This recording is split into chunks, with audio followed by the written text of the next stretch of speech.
Beverly. Hey there. How are you? Okay. Good.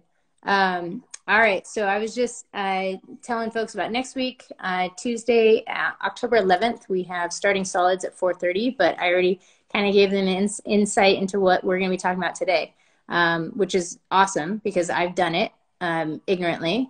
Merged my fur babies with my real babies coming home from the hospital, and one was a success story and one was kind of a nightmare. So I'm glad we have an expert on hand who can help us and help others. I won't be bringing home any more babies, but can help others navigate that a little bit more seamlessly for the pooch and the baby.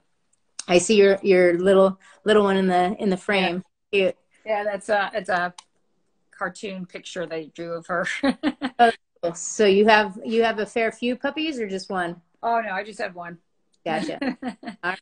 Well, I like to start every toolbox series. So toolbox series, I know this is probably not something that you normally jump on. I actually don't know anyone else doing what we're doing, but our objective is to arm parents with tools for their toolbox because it is, in Prince Lionheart's point of view, life's grand improvisation. We're all winging it. You kind of get more support in this world when you decide to get married than you do to actually enter human into world. So we meet with various experts every Tuesday, topics ranging from medical to child rearing, potty training, food, nutrition, all kinds of stuff. So we're really excited to do this with you because there's so many people, especially after COVID, who have adopted dogs. They're fur babies, and it's a big transition when you bring home another baby. So what I like to start is with an introduction of yourself and how you kind of found your way along your path for everyone who can tune in now and or view this later because we stream it on, or we post it on YouTube as well as our website, and then it goes live. Yeah, sure. So one of the jokes I make about myself is that my first word was not mom or dad, but dog. I've always loved dogs my whole life. I trained all the dogs in my neighborhood, my relatives' dogs. I don't even know how I knew how, but I did. But then I went and got a real career and went off and got a couple degrees, master's degrees and stuff, and pursued a career in high tech. And then 20 years ago, I said, nope, I really want to work with dogs. So I started my dog training business and I have not looked back. Awesome. So I do mostly behavior work for people with dogs with behavior problems, aggression, fear, anxiety, things like that. And then obviously obedience training. But the most fun part I do is work with dogs with movies and film. So my dog's a little film star. She's been in a bunch of movies and some ads and all that. We have a lot of fun working on that. So, and that's what I'm kind of going into a little bit more even now than the regular training. Very cool. I'm actually really impressed by those star animals. I've had the experience to be on set for some animal only movies. It's really pretty impressive how well trained those dogs are. Yeah. And then time to adopting those dogs, I'm like, yes, please sign me up. You don't have to go through the normal teething issues with the dogs that just come straight out of wherever. Right. That's awesome. All right. Well, we have a number of questions that we're going to try to hit. So I kind of tried to group them into some categories to give a little bit more structure to it because we got questions from kind of all over the place. People who are expecting versus people who already have babies in the home. And then a lot of behavior modification questions. So I think we'll go ahead and kick it off with, let's see, expecting and preparation for the big change. So maybe you can take us through how to prepare your dog for the baby long before they arrive and what would be best practices be. Sure. Some of the simple things I tell people to do in that case is to do everything from playing baby noises and sounds like over your phone and speaker system so they get used to crying and screaming and all the different sounds so they don't sound scary. Mm-hmm. And then the smells. Get whatever lotions, powders, and those kinds of things that you're going to use and start introducing those. And definitely let them into the nursery or near the bed. Like, let them know that you're setting that up. Let them know it's a room they can access. Don't try to make it like secret and keep them out because that'll just add some stress. And then you can even bring home things to smell from the hospital. So right. like take the blanket from the baby or a hat that was on the baby and bring it back for the dog to smell as well. And that way, when the baby finally comes into the house, they'll be like, I know all these smells and I know that noise. Right. That makes a lot of sense. I think we did that, but probably right at the threshold rather than earlier, with the blanket or the hat coming home from the hospital. But that makes a lot of sense to do it beforehand. Okay, so then we've got some questions in general. So you address the baby sounds before baby arrives, which makes sense. Someone asked, should I buy a fake baby to see how my dog reacts? Absolutely not. Okay. They'll turn it into a toy and that won't go well. Yeah, okay, okay. Can I rip the arm off of this one? Yeah, right. All right. Some questions around that. Do I have to move the dog out of our bedroom before the baby arrives? The less change, the better, right? If you can keep to your routine, it's better. If you can keep walking the dog at the same time and just put the baby in the stroller, you know, I mean, the closer you keep to their routine, the better. And the one mistake you definitely don't want to make is to lighten up on their exercise and activity, which is going to naturally happen. So you might even want to consider hiring a dog walker, or at least asking a friend or a neighbor to get your dog out for an extra walk a day or so to really make sure they're getting their exercise, they're getting some one-on-one time, and they're not getting frustrated, because that's when mistakes start happening, once the dog's energy is all built up, just like with children, and they have nowhere to let it out. Okay, that makes sense. Someone asked specifically, I'm in my first trimester. My dog likes to jump on me. I'm worried this will hurt my baby. What can I do? I doubt it'll hurt your baby, but to just be jumped on, but if you get knocked over, it won't be nice. Yeah. With jumping on, one of the easiest tricks, this is, I mean, it could be a lot of other things, but one easy trick is, if you have your leash on the dog's collar, and you hold one end of the leash and you step on the middle, they can't jump anymore. So if you do that and teach them, like when you come home, instead, you know, to sit for everyone because you're stepping on the leash and they can't jump, I just say, okay, instead of jumping, do this activity. That's what you always have to do. Replace the activity you don't want with the one you do want. Again, just like with children. So if you tell them what to do, they'll do it. If they know sitting will get them petted, they will sit. But if they think jumping up will get them attention, they'll jump up. And never push them off, because that's just play. They think, okay, great, I'll jump up again. And you push them off again. It's just a game. But once you take away and say, no, you can't jump anymore, instead do this. Oh, okay, that gets me petted, great. And if you need to introduce treats a little, I don't love that for this particular thing, but you can always teach them to, you know, to focus on the cookie instead too, to help if that's going to settle them a little quicker. Sure. Okay, that makes sense. Great. Plus, one more comment. If you do teach them to sit politely, that helps them when the baby's born. They won't jump on the baby either. Yeah, or the visiting grandparents who all a little bit easier. That's what I always get concerned about. Okay, my dog is protective and cuddly with me during my pregnancy. I'm terrified of how my dog is going to adjust to the new baby. Yeah, if we're crossing over to behavior stuff, then that's very individual to each dog and the relationship with them, with their owner. So in that case, I would say, make sure right now, if your dog's being protective, like coming up to, you know, like if somebody comes and approaches you as you're pregnant and your dog like growls or does anything, you've got to nip that now, obviously, and tell them, no, I don't want that. Like, get them off the couch, get them away from you. And instead, again, what do you want them to do? Sit nicely and get petted. So hand that person a really high value treat. Give it to them, ask them to have your dog sit, and give them a cookie. Then your dog will know, when people approach my mom, I sit and get a cookie, not I attack them. Mm-hmm. Makes sense. Gosh, very, very makes sense, right? But it's just do when. Here's a pretty general question, but very important. What are red flag? I guess a lot of this is kind of behavior related to expecting baby before the baby's there. So what are some red flag behaviors in dogs that someone should work on before they bring their baby home? Yeah, the main thing is just two main things. One is overall fear. If your dog is fearful now and shy and reactive to things they don't know, then they're going to be fearful, shy, and reactive to your baby. But if you teach them that, like, you know, vacuums are fun and empty boxes are fun and, you know, all the other things that animals can react to, skateboards, you know, working on their fears and getting them over it will help you get that relationship going with them and help get them confident. And then they're less likely to react with fear or aggression towards your child. They'll act with curiosity and happiness like you want them to. Okay. The most important thing in terms of behavior, though, that I people work on is resource guarding.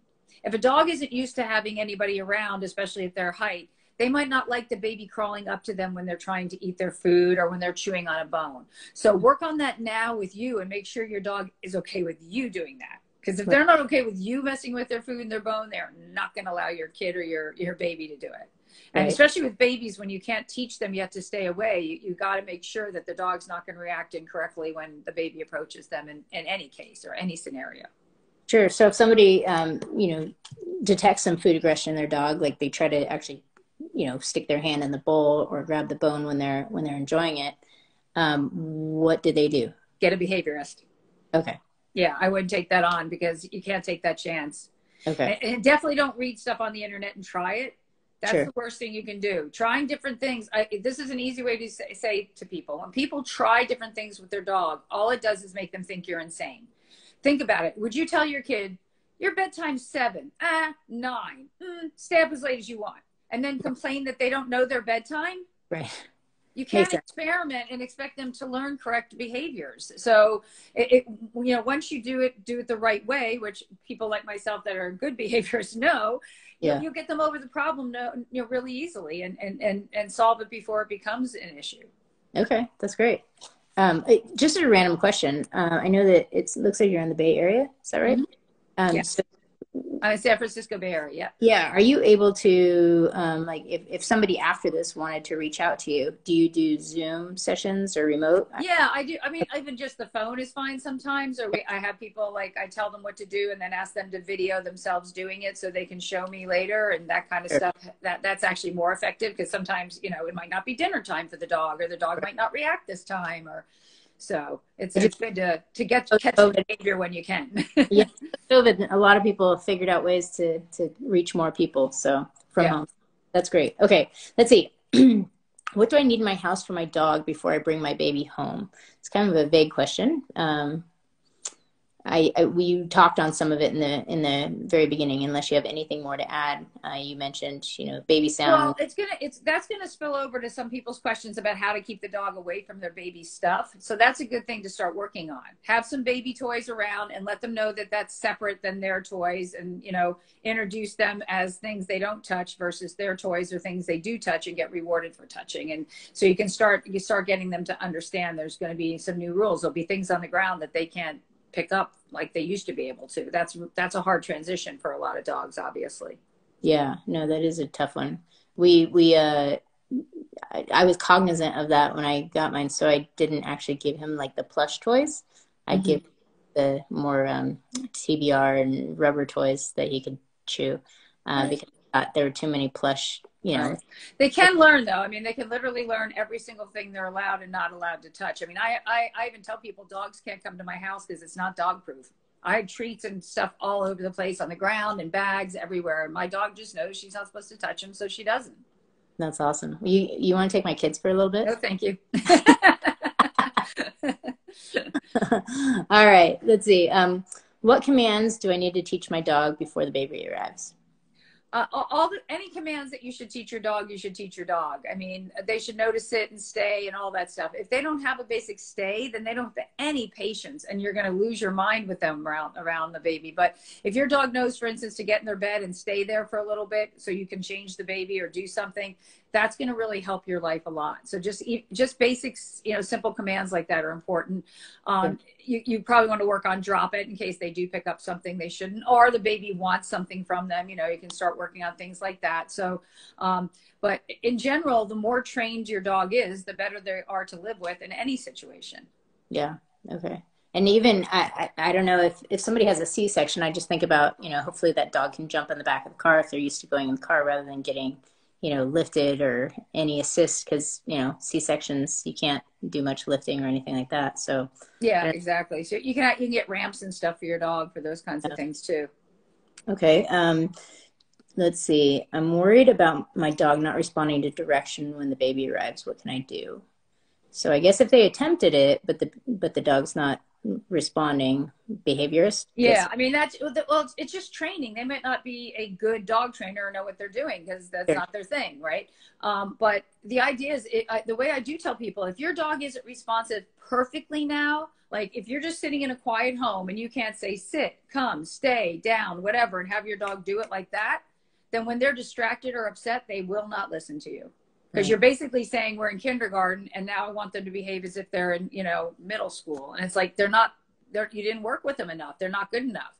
Just like with kids, you have to go in the backyard and play catch a lot for them to learn. And it's very boring for you, but it's no different than a dog. If you don't repeat, there's no way for them to learn. Right. No, it makes sense. Okay.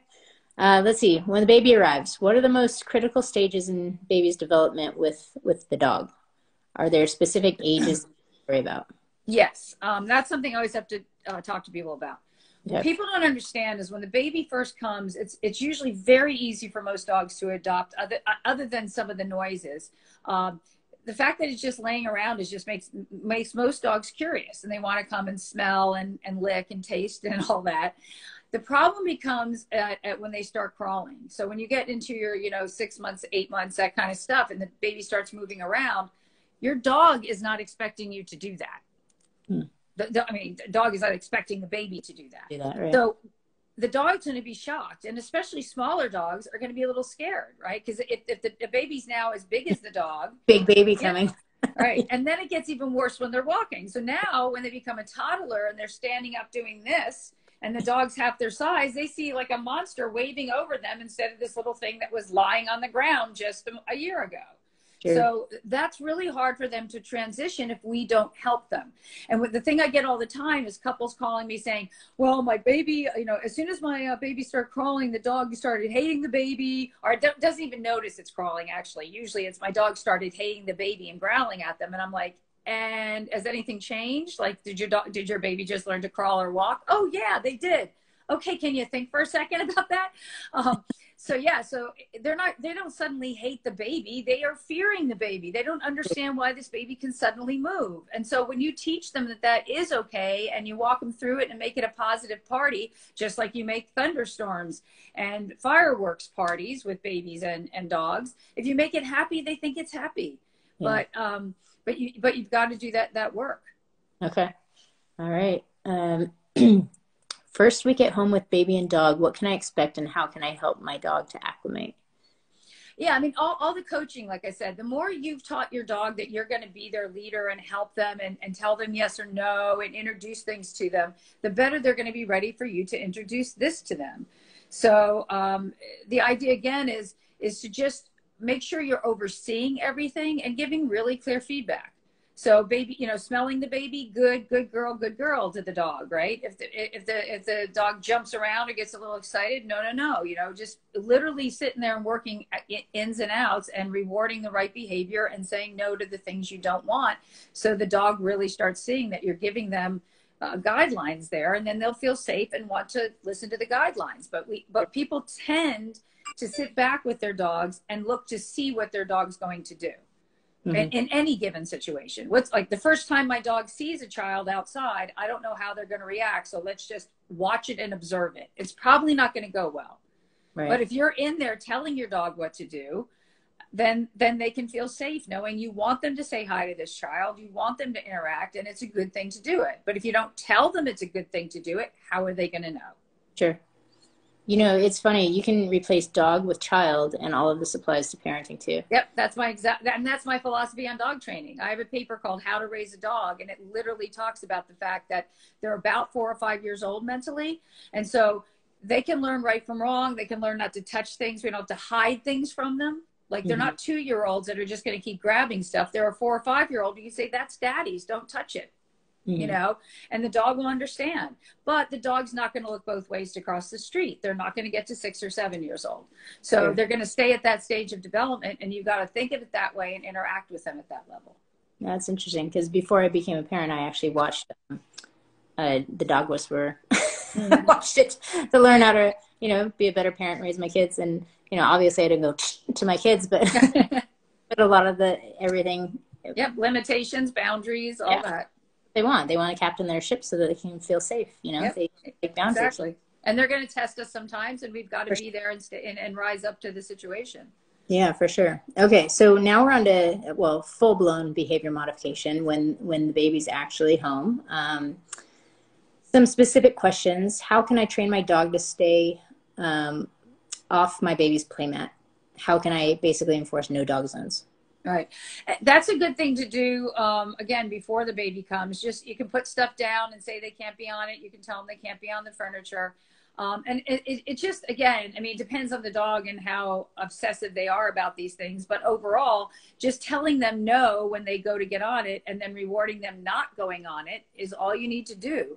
I teach an off command in my course that literally tells a dog that whatever that is, they shouldn't step on it or put it in their mouth. So if you taught your dog that the baby's mat was off, then what they should be willing to do, for instance, is you should be able to practice calling them from the other side. So like the mat's in the middle, you're here, dog's here.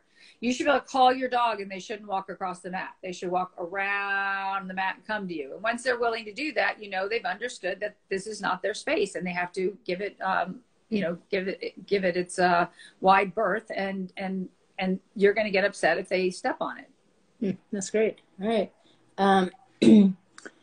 Let's see. How can I train my dog to not jump on guests or grab my kids' toys? So we talked about the guests. We grabbing toys, fighting over toys. There's a lot of toys. Will my dog chew up my baby's toys? How can I prevent that? So lots of questions about toys. Right. Like I said, it's time to get it. Always get those toys in early and start teaching what you do and don't want them to touch. You can also teach them that their toys are in one area if you want to make it simpler, and the baby's toys are another area. Like, again, on that mat, if you keep the baby's toys on that mat and they're not allowed on the mat, they'll know anything on there is they're not allowed, right? The other thing that you have in your back pocket that I will mention, you also could get something like just vinegar, but bitter apple is a good product that tastes bad. So if you spray that on a baby's toy and then tell your dog no, and they go to take it, it's going to taste bad. And then they're going to think, baby's toys taste bad. And that'll help them learn that you don't want them to pick them up.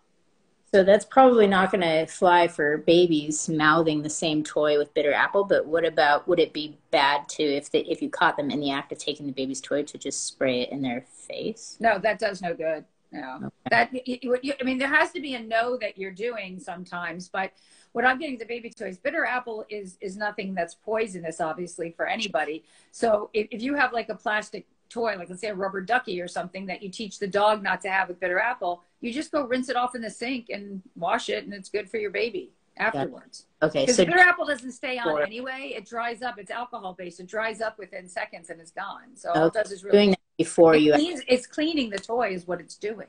Gotcha. Okay. All right. Let's see. My dog sometimes barks when there's someone at the door. How can I train my dog to stop the behavior since it might wake up the baby? All right, that's another one that can be really complicated. But the easy solution right away to start on is the more the doorbell rings every day, the less exciting it is. In other words, if your doorbell only rings once a week, it is the most exciting thing in your dog's life, and they're going to lose their mind when the doorbell rings. If the doorbell rings 100 times a day, they get bored and they sleep through it. So just desensitizing them to that. And then the other things I add in is don't let any family members use keys. During the time that you're training them for doorbell stuff, have everybody knock on the door, ring the doorbell, whatever, and have a family member put the dog on a leash and answer the door. And then, oh my gosh, it's only my sister. Oh, it's my father, you know.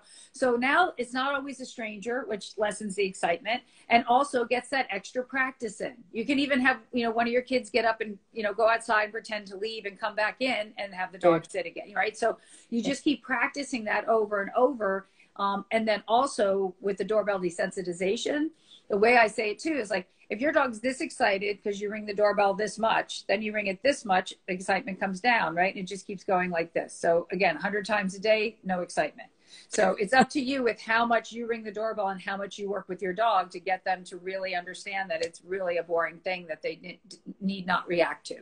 Gotcha. Okay. That's great. I like that. It's really true, right? Once a week, it's super exciting. Yeah, exactly. Or if it's people bringing food every time too, it gets really exciting. Right. How do I deal with my dog marking its territory by peeing in my baby's bedroom? Baby's 4 months old. Yeah, that's another hard one in terms of behavior, because the bottom line there is you have to look first, is the dog really potty trained? So a dog potty training does not mean you take them out every hour or you have a routine every single day that they go on. A dog potty train means when they have to go, they ask you to go out. Hmm. So that's the first thing. You get them really truly potty trained such that they know to ask to go out. You're taking them out when they request, just like you potty train a kid the same way. You take the diapers off, they have to find the toilet. So to go outside and then reward that behavior.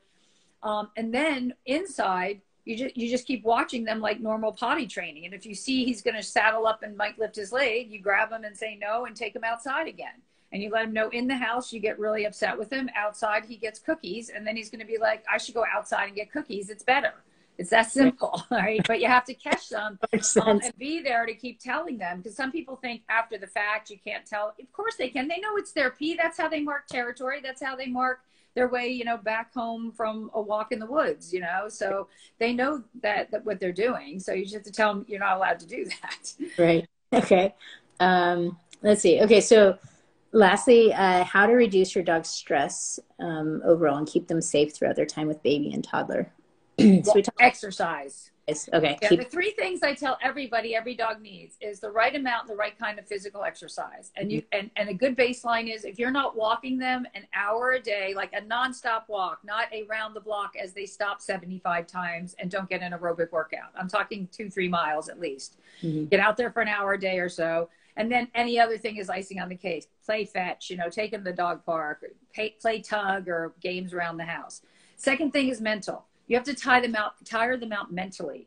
And that means, again, walking them in a way that they do have to pay attention to you and focus, but also obviously having commands, having rules around the house, implementing the fact that when the baby's in the high chair, you have to be in your bed and not under the high chair slopping off all their food. And then as a reward, maybe if they're eating something the dog can have, his reward could be after the baby finishes, they're allowed to go eat. But again, it's on your dime when you say it's okay.